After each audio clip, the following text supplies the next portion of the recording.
오늘 아침을 여는 말씀은 예레미야 51장 33절 말씀입니다. 만군의 여호와 이스라엘의 하나님께서 이와 같이 말씀하시되 딸 바벨론은 때가 이른 타작마당 같은지라 멀지 않아 추수 때가 이르리라 하시도다.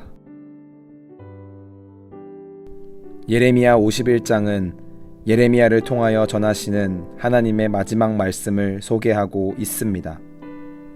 46장에서부터 이어온 남유다의 주변 국가들에 대한 심판의 마지막 부분이자 결론이기도 합니다. 특히 오늘 본문 말씀은 바벨론에 대한 심판의 내용을 50장에 이어서 구체적이고 세세하게 전달하고 있습니다. 하나님께서는 바벨론에게 범죄를 일삼는 이스라엘을 포함한 여러 나라를 치는 도구로서의 역할을 맡겨주셨습니다. 그에 따라 바벨론은 남유다를 철저하게 초토화시켰고 남유다 백성들은 하나님으로부터 버림받은 존재처럼 남게 되었습니다. 그러나 하나님께서는 그들을 절대로 버리신 것이 아니며 결국엔 그들을 구원하실 것이었습니다. 출애굽 시절 40년 동안 광야에서 혹독하게 훈련시키셨던 것처럼 바벨론 땅에서 70년 동안 훈련받고 다듬어질 것을 기대하셨습니다.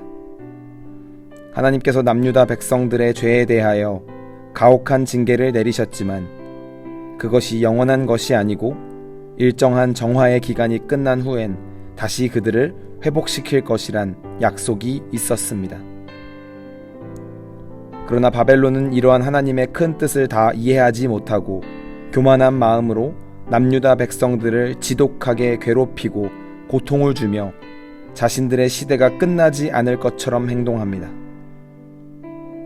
그리고는 도구로서의 역할에 만족하지 않고 한 발 더 나아가 하나님을 대적하기에 이릅니다.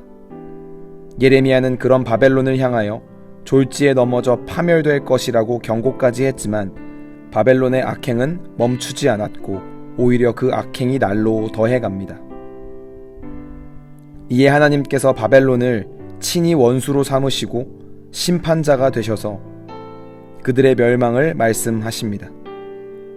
그로부터 60년쯤 지났을 때 한때 세계를 지배했던 바벨론은 실제로 역사의 뒤안길로 그 자취를 감춥니다. 놀라운 사실은 바벨론의 국력이 가장 강할 때 아무도 바벨론이 망할 것이라고 의심하지 않았던 이때에 선포된 예언이 60년 만에 이루어지며 그 어떤 것도 하나님의 계획보다 크지 못하고 하나님의 약속은 반드시 성취됨을 온 세계에 보여주었습니다.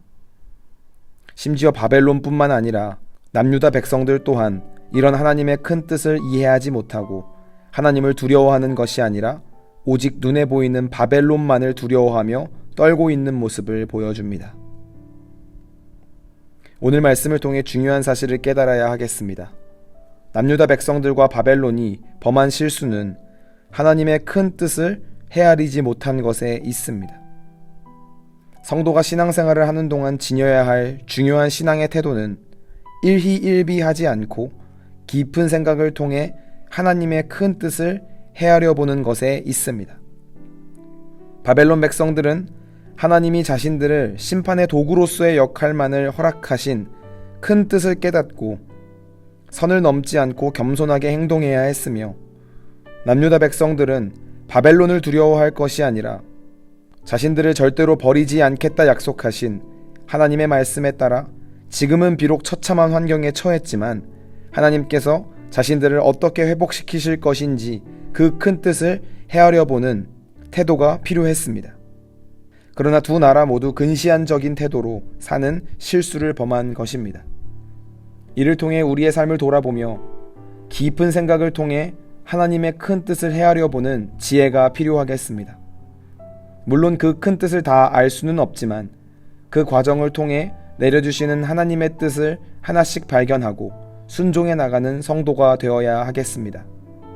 또한 하나님의 그 큰 뜻을 우리만 알고 지나치는 것이 아니라 세상 많은 사람들이 하나님의 뜻을 알고 그 뜻에 따라 살아갈 수 있도록 여호와 하나님의 말씀을 날마다 선포하는 것이 우리가 마땅히 감당해야 할 사명입니다.